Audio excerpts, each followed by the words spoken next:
journée yooyu nga xam te dañ ko jaglal takk yu xonk ak ci aju xam naa loolu mooy justifier le fait que tey nga may ñu. karawaat bu xonk en attendant yaa ngi ci biir sama fulaar sa fulaar beeg ci aju. Absolument. oui yii nii est-ce que dina prospérer dina finalement. non li ngeen bëgg. si et d'ailleurs c'est le lieu pour man de saluer l'initiative de Dame Mbodj.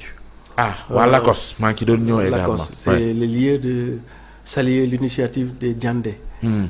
C'est le lieu de saluer l'initiative de Bousso Maïmouna.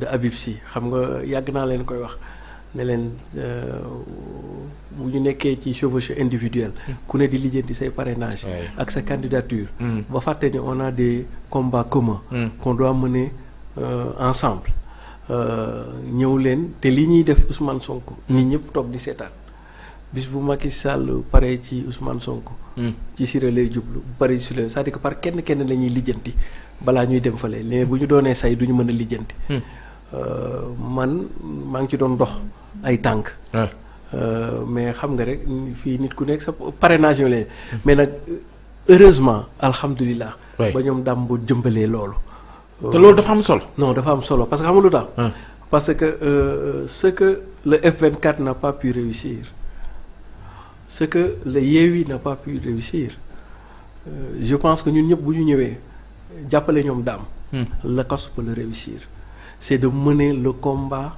qui vaille mooy contre le régime ça veut dire que nit ñi nasaxalee démocratie parce que lii du question affaire de xam nga damay faral di wax ni président Macky Sall état de droit nañu ko joxoon moom nag daanaka génne nañu ci état de droit fii ne ñu ngi ci état de Ndongo Ndiaye li ñuy wax ni c'est l'état de notre démocratie qui est en jeu kon donc lii même waa APR war nañoo bokk ci combat bi patriotes yu góorgóorlu et cetera c'est-à-dire que notre idée de l'état du Sénégal moo nekk tey en jeu comprendre l'idée de la séparation des pouvoirs moo nekk en jeu l'idée bi ñuy jiiñ exécutif de toujours féodaliser ou d'inféodaliser les autres pouvoirs moo nekk en jeu la question des libertés publiques moo nekk en jeu la question de la démocratie te loolu jéggi na parti politique yi jéggi na ay individualité gis nga d'ailleurs c'est pour ça qu'il faut saluer l'initiative des dames gis nga lii bu ñu jógul ñu xeex xam nga fa ñu mujjee président Macky Sall sama copain dama koy tooñ quoi danañu xëy suba jàpp 100 Sénégalais jaay waaw mais looloo ciy des di looloo ciy des di non mais saa bu ñu ci jógul xeex danañ dem ba président Macky Sall état nañ ko joxoon jox ko république mais après daanaka lu doy waar nañuy am quoi ça veut dire que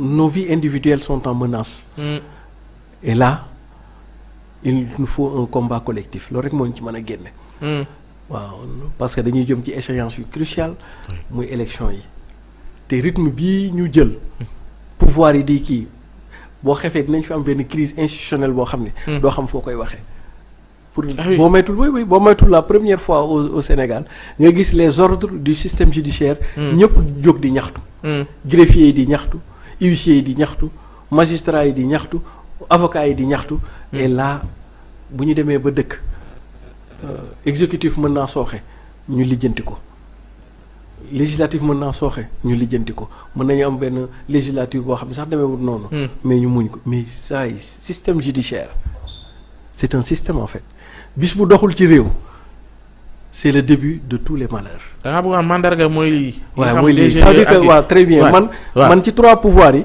mën naa nangu fépp am ay imperfections mën nañ ko jooyante mais le système judiciaire mooy téye dëkk. et d'ailleurs c'est tellement vrai que dama la jox benn exemple rek États-Unis c'est le système judiciaire moo tax ba façon nit ku ne mën ngaa nekk président des États-Unis est-ce que xam nga loolu. d'ailleurs loolu moo tax nga am un Trump ak un Barack Obama aux personnalités et à la vision diamétralement opposée ku ne jiite Amérique continue di nekk fa muy nekk dëkk boo gis suuxul rek c'est le système judiciaire dafa dëgër ñun nag bu ñu affaiblir suñu dernier rempart muy le système judiciaire bonjour les dégâts te fii ñu toll nii c'est du système judiciaire dont il s'agit essentiellement te le pouvoir exécutif nii muy doxalee nii suñ ci jógul wax buñ ci jógul wax. Ouais. danañ am benn crise institutionnelle boo xam ne parce que naa la rappeler. mooy la majeure partie. ouais. Des Sénégalais. Qui sont dans l'administration publique de manière globale. La traversée justice moo traversé corps yëpp moo nekk police moo nekk armée moo nekk trésor moo nekk impôt et domaine moo nekk ci enseignants et cetera c'est-à-dire que les gens ne veulent plus d'une administration coloniale en fait. Les gens ne veulent plus d'un État colonial. Les gens ne veulent plus de la colonialité en fait. te ñun yii jëf ni c'est des survivances de l'État colonial, de l'administration coloniale. Très bien. La majeure partie nag des Sénégalais, surtout génération yi ñi am entre 40-50 ans, ils ne veulent plus de ça. xam nga da ngeen di wax ay anti système. nu tudd sax. système anti système. non sentiment anti français. Au-delà des sentiments anti français pratique yu mel nii lay nit ñi di bañ. di xeex. est-ce que comprendre nga. parce que la colons yi. bi ñu fi nekkee. ñoom dañu amoon seen benn logique. est-ce que comprendre nga. ils étaient là pour nous exploiter. comprendre. Exploiter nos ressources. Nous on ne comptait que des miettes quoi. Suñu devenir ak suñu avenir ne les intéresse pas. C'est la richesse de nos terroirs qui les intéresse.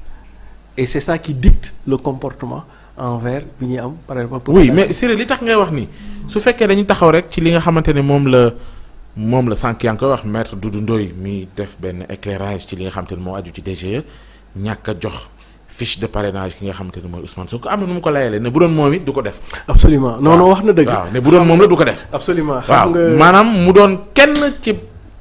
multitude de personnes yi nga xamante ni ñaawlu dañ ko jàpp ni. déjà tegu ci yoon moom dafa ñëw uuteeg ñoom bien que nag argumenté na ko. Absolument soo ci boolee loolu ak avocat wu Ousmane Sonko yi jaar tamit ca buntu Sénat yooyu yëpp est-ce que du leen joxaat ak dal. xam ni tamit buntu yaa ngi fii ñu mën a jaar. waaw di ko xool nu ñuy def ba delloon dëgg waaw. mais dem ca Sénat ga ndax dana ci am dara. waaw Sénat de moom yaakaaruma ko mais d'abord maître Doudou Ndoye gis nga moo tax mag jar na ba ci biir. intéressant. gis nga Doudou Ndoye buy wax droit. droit ba day nduroog jën bu ñuy napp léegi ci géej gi ab jënu capitaine gis nga xoolal texture ba day rafet. jën ba day baax ba mujj gi. quand maître Doudou Ndoye parle du droit le droit devient appétissant et vivant. gis nga non mais moo un immense cerveau maître Doudou Ndoye mais gis nga Doudou Ndoye bu dee wax droit day mel ni pakoti ca rab ba simpi li ñu sampoon sulli lu ñu suuloon muri lu ñu muuroon gis nga maître Doudou Ndoye buy wax droit day mel ni li lëndëmoon day leer li ñu sampoon dañ koy sulli lu ñu muuroon dañ koy muri day leer nañ le droit devient limpide comme l'eau de roche. moo tax mag daal jar naa ba ci réew. quand maître Doudou Ndoye parle du droit du ci leb bor du ci fay bor. Et puis effectivement il a parfaitement raison. Ouais, parce que c'est le principe de l'égalité. bala nga naam nefa loolu lay maître Doudou Ndoye di wax ci droit bala nga naam nefa Ousmane Sonko nekk gu fa dafay nekk ba pare ñu doog ko ñëw dugg mais vraiment li maître Doudou Ndoye wax moom vraiment leer na nañ.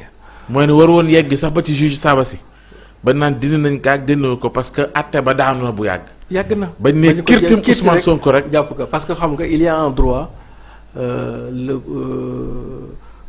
le principe de l'indivisibilité de la personne.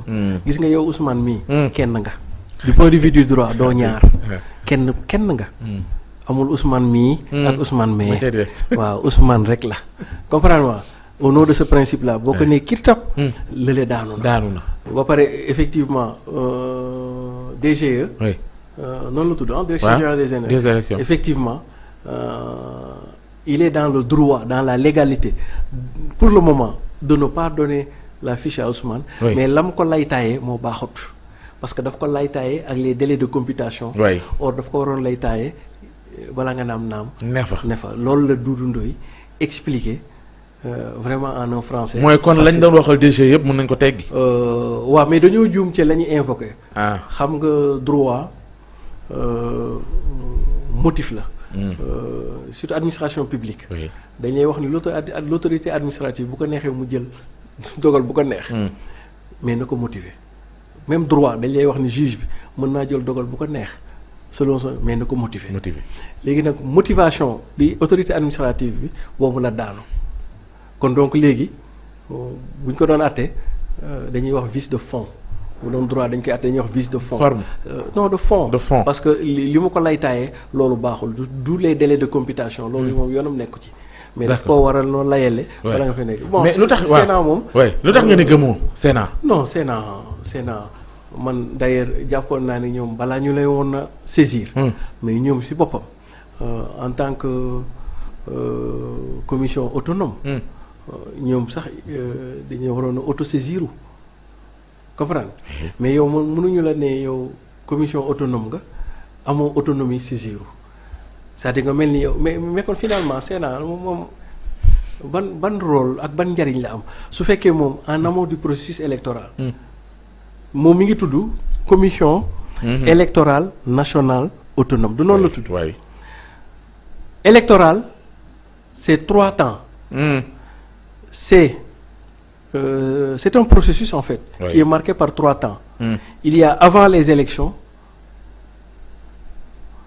le jour du scrutin. Et après les élections, c'est-à-dire que la proclamation des résultats jusqu'à l'investissement.